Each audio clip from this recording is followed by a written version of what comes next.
is up, everyone? My name is Andrea. If you don't know me, you should subscribe because, like, why not? You should also hit the notification bell down below to be notified every time I upload a new video. But anyway, today I am going to be filming my January wrap-up and sharing with you guys everything that I've read and rated in January. I have a very special announcement to make at the end of this video that involves a giveaway, so if you would like to stick around for that, I'd be really happy, and you can definitely stay till the end of this video to find out all the details on how to enter. The first month of a new year is always very exciting for me for my reading journey, my reading career, because it kind of sets off my mood for the rest of the year. And luckily I picked out a lot of books and a couple of rereads for January that were all very good. Like, none of these are rated less than 4 stars, so I'm happy about that. It was a great reading month and I finished 7 books, so I was just really happy with 7. I do have a higher Goodreads goal on my Goodreads this year because I've always done like 50 and I always hit it, so I just wanted to actually do a challenge and challenge myself. But I also don't care because I like to take my time and, you know, really get into the books, get into the world. So whatever I end up reading is fine, but for January I did read 7 books, and let's just start with the first one. So the very first book that I finished this year, which I'm so happy about, was Morningstar by Pierce Brown. This is book 3 in the Red Rising series, and I gave this book 5 stars. I loved it so much. I love Red Rising. You probably heard me talking about it and raving about it because it's so good. It's such a great, like, adult science fiction world that I love so much,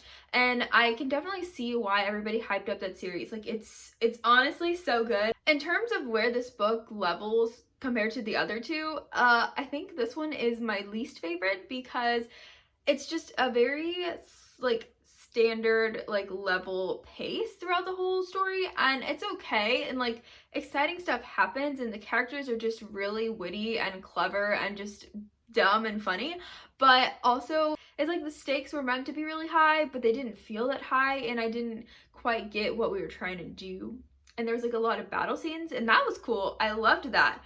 But mostly what drove this for me was the characters and the fact that I loved Darrow and I loved to see this kind of completion of his journey. And the ending, certain things that happened and like finished up his storyline with his other characters, just, I loved it. It was great. And I also love Severo. He's great. He literally makes the whole, I almost died, like, crying because certain things that happened. Like, this book gave me the feels, and that's how I know it deserved 5 stars, and I'm glad that it was my first read of the year. Then I read The Year After You by Nina Day Pass. I've also been talking about this book a lot because it surprised me. I always say I don't like contemporaries. I don't like to read anything that's not fantasy or violence or gore, you know, or magic.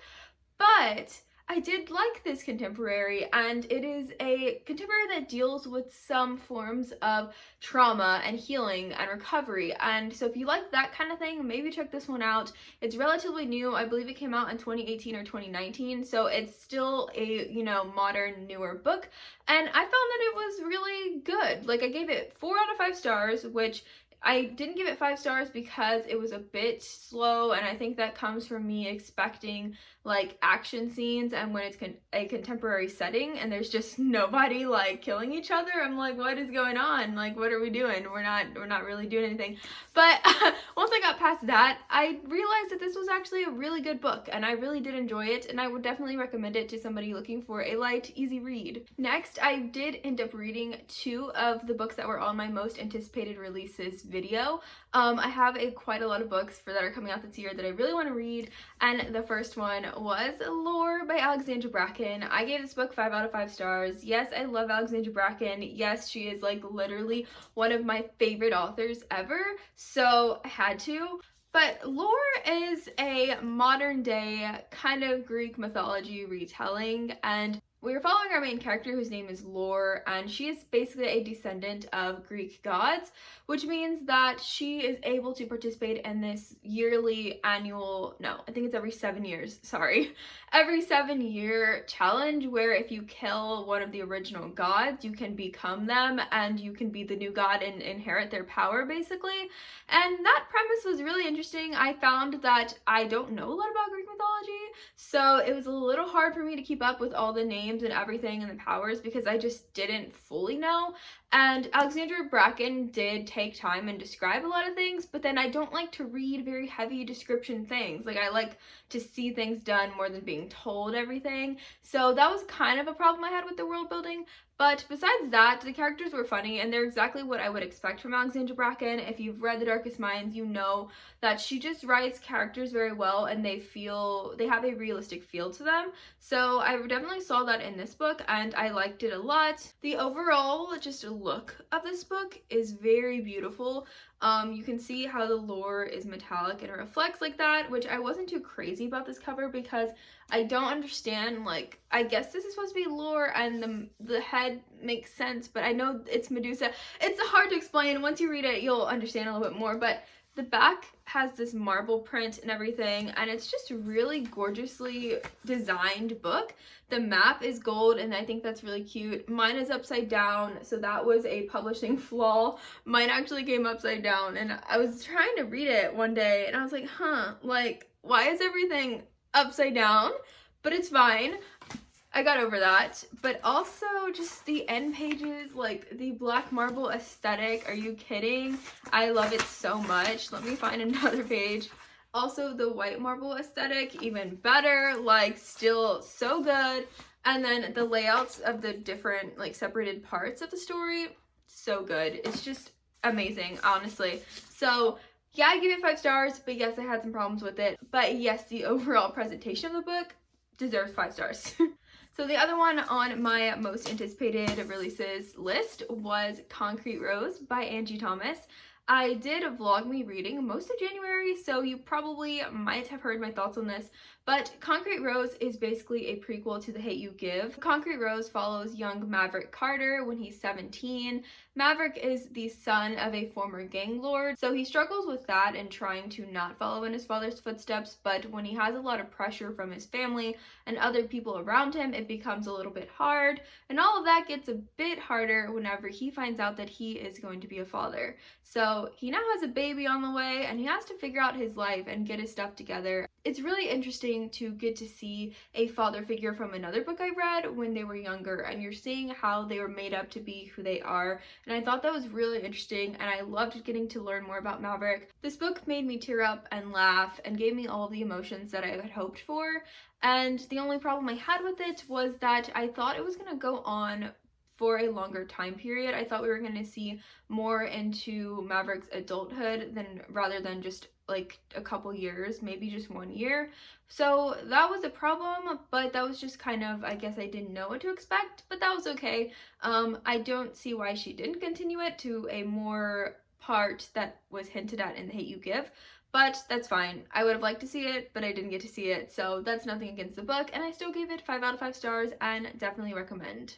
So I'd also been listening and continuing my reread on audio of the Throne of Glass series by Sarah J Maas, and I did complete Empire of Storms in January, gave it 5 out of 5 stars. Empire of Storms is my favorite out of the whole series. It's so good. The ending makes me sob just thinking about it, so we're not going to spend too much time on that, but it's just so heartbreaking, but so good, and I loved it. Then I also continued my reread, and I reread A Court of Thorns and Roses by Sarah J Maas, and I'm mostly rereading this so that I can be prepared for A Court of Silver Flames in February, but this one I gave 4 out of 5 stars, mostly because the beginning is so boring. I do not remember it being that boring, but it was so boring, and it's a lot different than the World of Throne of Glass, and whenever I went into it, I think I was expecting Throne of Glass kind of writing, and it's a lot different, which makes sense. It's a different world. She's trying to change things up, but the characters in this book just feel so small. Everything feels very small world. There is not very big world problems yet in the series, so that kind of drags everything a little bit and makes it slower. But I do really like Feyre, and I love to see her journey. I liked to go back and watch the beginning and the starts of where her journey takes her, so that was really cool. And I also annotated in this copy, I didn't annotate much, but I did count how many times Rhys was described as purring when he talks, and it was 6 times in this book, so there's that information for you. Finally, I finished my reread of A Court of Mist and Fury because as soon as I finished ACOTAR, you know, I had to go on to ACOMAF, and this one I definitely enjoyed a lot more. I gave it 5 stars. I wrote all in this book, like literally on every page. I was just writing away, and I really like this one. It's my favorite out of the series. I think that it is very worth it if you want to try out the series to at least get to ACOMAF because it's so good. I also have a count on this one on how many times Reese was described as purring when he talked, and this one was 14, or 13. Either way, it was too many. But I thought that was really funny, and 5 out of 5 stars. This is 5 out of 5 star content worthy right here. So that is all the books that I've read in January, but I have a very special announcement, and I just want to say thank you so much for 3,000 subscribers. If you are just watching this for the first time or you've been a supporter of my channel for a while now, thank you so much. It means a lot to me, and I never really thought that I would get this far. I never thought that I would have that many subscribers or just continue making videos and actually having a little community of people that want to watch and comment and like, and it's just such a great feeling, and I love chatting about books with anyone and just everyone that wants to, so it's really great and I'm really thankful. That was definitely a great way to start off January and to start off this year, so I think that it's only right, it's only appropriate that I do a giveaway to give back to my subscribers because like I said, I'm really grateful. So I'm going to be giving away 2 books to 2 different people through Amazon wishlist. So if you want to enter my giveaway, you can comment down below on this video and comment down below anything you want. It can be what your favorite book of January was. You can tell me anything random. I don't care. Just anything. But as long as you include your Instagram or your Twitter or your email, some way that I can get a hold of you so that I can get your wish list from you. Now, there will also be another way to enter, which is on Twitter. If you follow me on Twitter, it's always linked down below, so you can check it out. But if you follow me on Twitter already, I will be tweeting pretty soon that I'm doing a giveaway, and all you have to do on there is like and retweet, follow me, and comment down below on that tweet. It will be pinned to my profile. Just comment down below your Amazon wishlist, and I will be randomly selecting 2 winners. So you actually have 2 chances to win. You can do it on Twitter, and you can enter on this video. You have until February 13th to enter, and in my video I upload on Valentine's Day, February 14th, I will be announcing the winner and the 2 winners, and also I will be having a very special video coming out on Valentine's Day that I am in the progress of making. So hope you stick around for that, and that's all I have to say. So I hope you guys enjoyed this video, and I will see you guys in the next one. Bye! Could have been a painter, could have studied law. Instead you are my paintbrush, you're my curriculum. Could have been a sailor, could have been an astronaut. Instead I drive for miles just to get to where you are.